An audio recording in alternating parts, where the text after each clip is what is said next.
so I'm sure nakita nyo na to sa stories ko and I've been a fan of this brand ng Buzzin ever since I tried it months ago. And alam nyo naman guys na favorite ko yung green tea cleansing balm nila. Ayan, ilang beses ko na to pinost sa stories ko kasi ang ganda niya talaga. And nagustuhan ko rin yung number 3 Essence Toner and Serum nila. Pero hindi ko kasi nadala yung toner guys, pero ito yung serum. Ayan. For me guys, game changer tong products na to sa skincare routine ko kasi nakita ko talaga yung effects and nag-improve talaga yung skin ko. And kung i-check niyo yung products nila guys, makikita niyo na magaganda ng ingredients yung ginagamit nila sa products nila, kaya hot brand siya and best selling sa Korea right now. Pero ayun guys, for today, ibang line of products naman yung ipapakita ko sa inyo and ginagamit ko na siya for the past few weeks. So ito siya, ito yung number 1 duo. Ayan, so ito yung number 1 Pure Full Calming Herb Toner. And ito naman yung number 1 Clear Filter Essence. Ayan. So, umpisahan muna natin sa number 1 toner. Alam niyo naman guys na I have extremely sensitive skin, tapos oily and acne prone pa. Kaya cautious ako kung ano yung nilalagay ko sa face ko and kung ano yung mga tinatry kong products kasi baka mag-trigger yung acne ko ulit. And recently guys, I visited my derma and I found out na meron akong rosacea. So if napapansin nyo na may redness lagi sa skin ko, yun yung rosacea. And perfect tong toner na to guys para sa skin issue na yun kasi meron siyang anti-inflammatory ingredients, specifically yung Centella asiatica or Cica, as well as heart leaf extracts na tinutulungan ako i-address yung redness sa skin ko. And kapag ginagamit ko to guys, ang moisturized and soothe ng skin ko. If alam ko na irritate yung skin ko, naglalagay agad ako ng toner para maiwasan na yung irritation and redness sa skin. May nakikita ko na nililayer nila yung toner para mas soothe and moisturize yung skin. Pero personally, ako kahit one layer lang, it works for my skin na. So in terms of formula guys, it's lightweight and mabilis siya mag-absorb sa skin ko. Ayan siya. And after application, mapapansin mo na ang glowy and ang radiant ng skin. Ayan. So this is my skin after applying the toner. Ito siya. Ayan, makikita niyo na ang moisturize and ang supple niya tignan guys. And ang glowy niya. So next naman, let's talk about the number 1 Clear Filter Essence. So this product is really nice kasi multi-purpose siya na product. So it gives you sun protection and it also serves as acne care as well.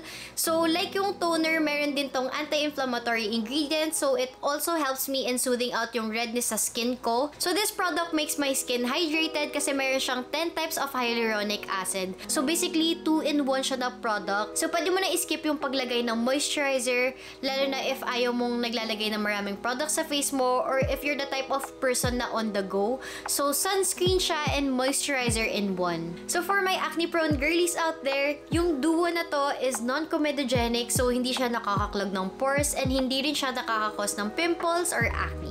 So itry natin siya. Ayan, ito yung itsura ng product guys. You can see wala siyang white cast. Then, hindi rin siya greasy sa skin. So, texture-wise, guys, it melts on your skin so well. So, wala siyang sticky feeling. And personally pa naman, ang haggard tignan kapag nakikita ko ang oily ng face ko. Like I've mentioned, I have oily skin. Tapos, kung greasy pa yung sunscreen, guys, parang ang lagkit na sa feeling. Ganon. Pero ito siya, guys. Ayan, kita nyo, wala siyang white cast. And ang bilis niya rin mag-absorb sa skin. Then, mag-apply lang din tayo sa nose and sa forehead. Alam niyo naman ako guys, hindi ako lumalabas ng bahay nang hindi nagsa-sunscreen. Kaya, huwag niyo kakalimutan mag-sunscreen kasi lalo na dito sa atin. Grabe yung araw. As in, nakakaitim talaga.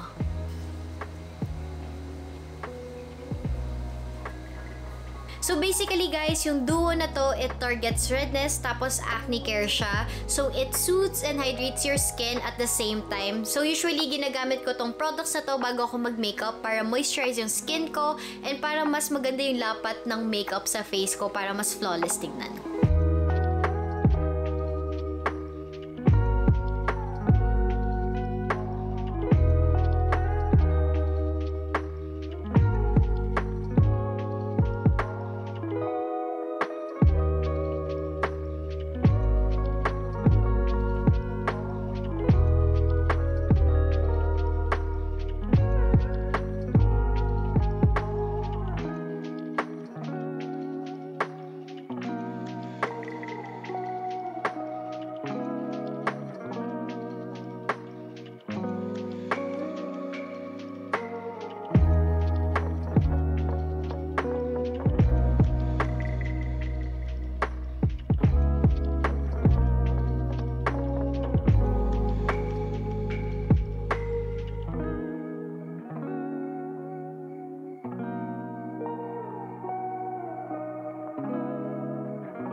Hey guys, so today is August 18 and today is a Friday, so it's currently 12:40 p.m. and right now papunta ako ng embassy, sa Korean embassy specifically, kasi ngayon i-release yung sa passport namin. So cross fingers guys, sana pasado kami kasi ayun nga, like I said before, sasabay ako sa pag-Korea ni CJ pero medyo mas late ng onte, ayun, kasi hinihintay pa namin yung visa. Kikitain ko na lang si Anday sa may Venice Grand Canal Mall kasi medyo traffic guys, so hindi ko na siya masusundo. And ayun guys, sana pumasa kami. Hey guys, I'm with Andre na, ayan siya, and naglalakad kami ngayon dito sa may embassy and papasok na kami. Hey guys, so it's 5:06 p.m. na and ayan si Troy. And ayun guys, approved na kami! Papunta kami nakakainis. So papunta kami ngayon sa may Aguirre Street sa may Makati kasi may gusto akong tingnan na store, which is yung Tropa Store, dahil may nakita ko sa TikTok na parang swimsuit na pwede mo rin gamiting bodysuit kasi ang ganda guys, pero titingnan ko muna kasi medyo pricey siya.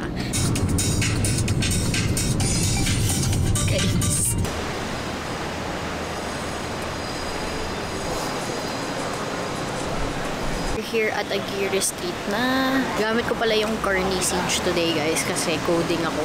So nakipagpalit ako para hindi na ako problema if ever man abutin ako ng coding hours. Pero ayan, nandito kami sa Tropa Store. Pakita ko lang din sa inyo.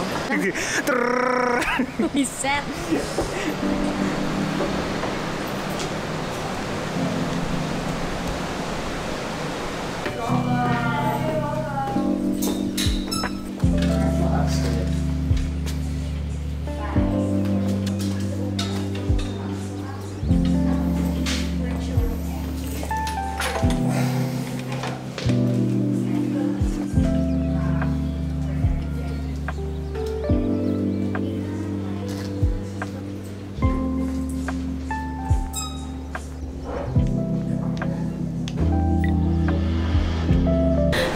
So, umalis na kami dun sa store. Nakakainis kasi ang lit nung swimsuit sa akin, and small, extra small and large lang yung meron sila. So, ang sad.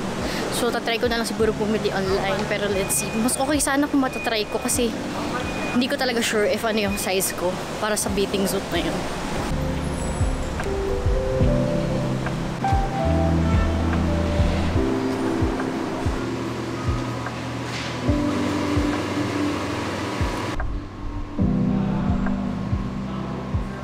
Hey guys, it's, what time is it?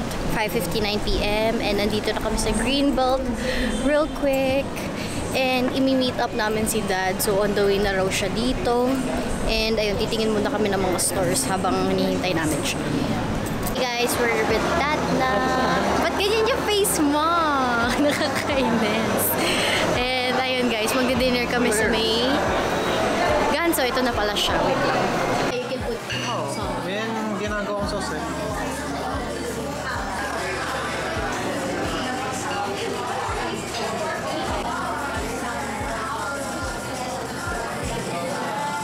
So right now, we're on our way to Breton, and ayan, as you can see guys, nag-change outfit ako dahil natapunan ako nung parang dipping sauce sa Ganso guys. As in, sobrang lala nung pagkakatapon sa akin, parang kalahati nung damit ko. So papakita ko na lang yung picture dito, pero ang lala niya.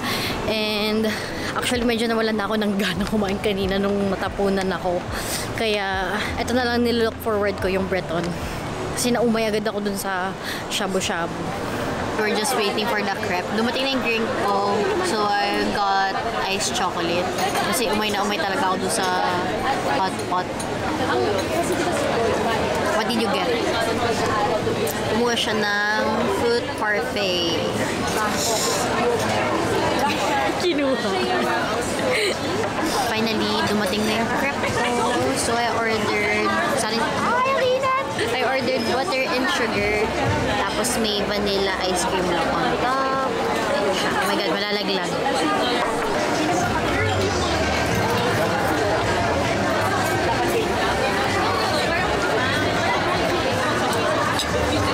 So So today is the next day na and it's currently 6:37 a.m.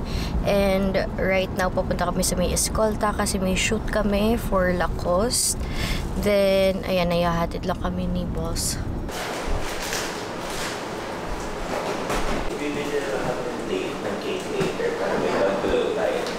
Hey guys, so it's 7:07 a.m. na and nandito na kami sa Espacio Creativo. Dito ulit kami mag-shoot. Ayan, dito si Marcus. And si Abby yung makeup natin for today, guys. Hi, Abby! Waiting na lang kami kay Justin. Siya yung gagawin na hair ko. Then for photo, si Alan.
Kailangan nakasmile.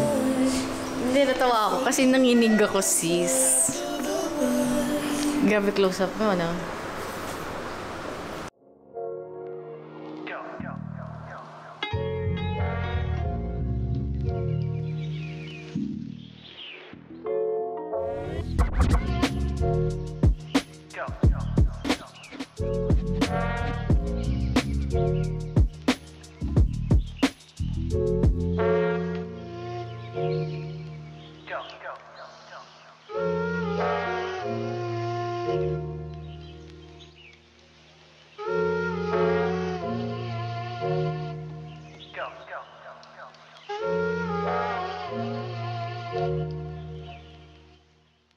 Palabas na kami. Outdoor yung shoot namin. And nandito na si Alan pala, guys.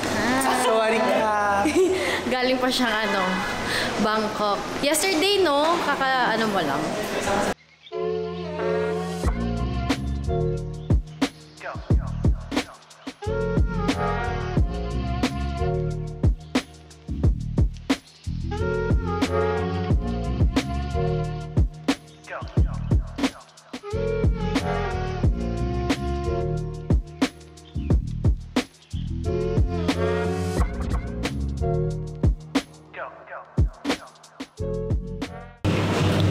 Ano ba yung lechon Macau?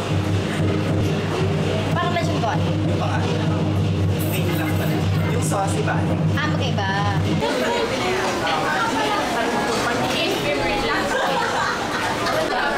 Nakakatawa tayo tignan.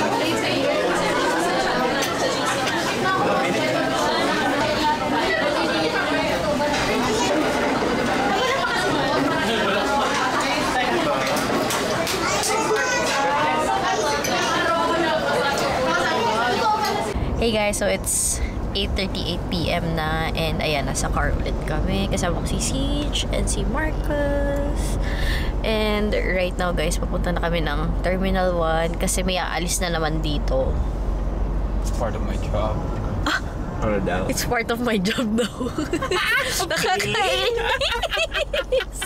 Nakakainis! Mag-ano siya guys, Korea ulit with the team. Tapos, ilang days kayo ulit, babe? 13, 14. Ayun, 13 or 14 days sila.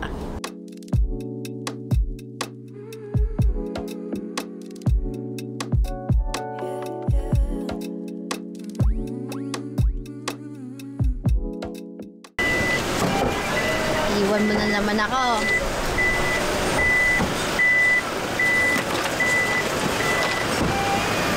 Gusto ko dala-dala mo pa yung chocolates. Where'd you buy that? Secret. Shopee. Ay, tara, Malik! Hi. Hello. Ciao. Bye. Bye. Bye.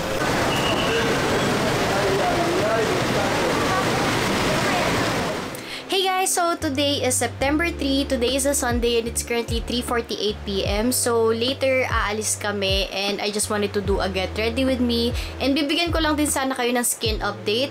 So it's been more than a month since I started using itong #1 toner ng Numbuzin. Ayan. And recently, I went on a trip somewhere in Asia. So for sure alam niyo na, pero wala. Gusto ko lang pabebe at saka ko nasasabihin. Pero ayun guys, pagdating ko doon, nag-iba yung skin ko. Probably dahil sa weather changes. Dahil dito sa Pilipinas, medyo humid, tapos mainit. Tapos pagdating ko doon, iba yung weather guys, as in. Tapos napansin ko na yung skin ko sobrang dry niya. Then, parang irritated siya and may redness sa skin ko. And ayun guys, nagka-breakouts pa ako. So, talagang na-stress ako kasi kung kailan ako nag-trip, dun nagganon yung skin ko. So, mag-i-insert na lang din ako ng picture for reference para makita nyo yung skin ko that time. Pero ayun guys, nagawan ko naman ng paraan. Ginawa ko religiously yung skincare ko.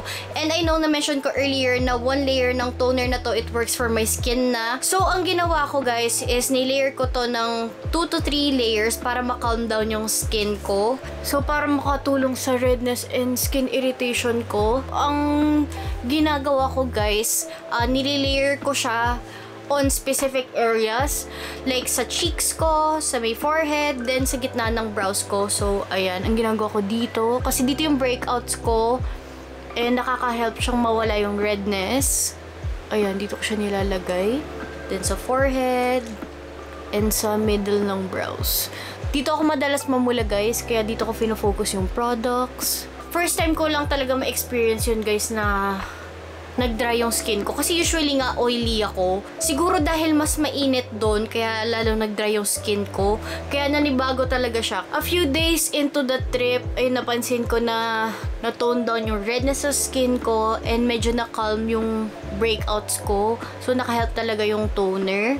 So, yung pag-layer ng toner, guys, it helped me keep my skin hydrated. And since may skin irritation nga ako, gumamit rin ako nitong Sun Essence para ma-protect yung skin ko from the sun para hindi siya lalong ma-damage. Kasi grabe yung weather dun, guys. Ang init, tapos maaraw. Kaya talaga nakakatakot. So, buti na lang din may SPF 50 to. Hindi ko pa pala na-mention guys na may cooling effect tong Sun Essence. Kaya it feels nice on the skin. And ang fresh nung feeling nung skin ko. Kaya kahit mainit, okay lang. Buti na lang naka-help din to na i-hydrate yung skin ko. Kasi first time ko lang talaga ma-experience yung ganong skin issue guys. Ito na yung current state ng skin ko. As you can see, nawala na yung dryness, yung redness, and yung overall irritation sa skin ko.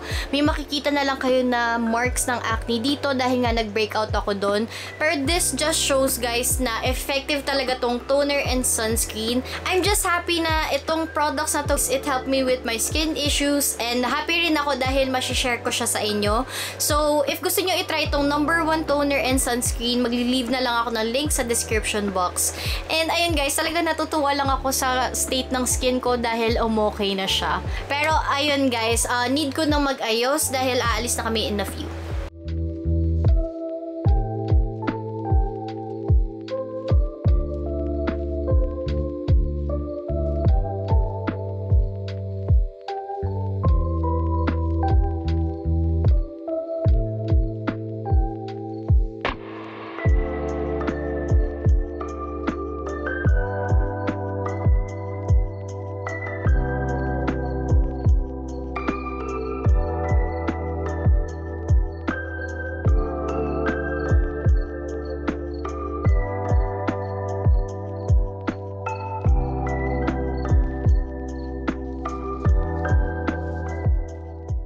Okay guys, so I just finished doing my makeup and this is how my skin looks like. Ayan, so as you can see, mas seamless tignan yung makeup ko dahil umayos na yung state ng skin ko. Okay guys, so this is the final look and nag-black top lang ako, then black trousers.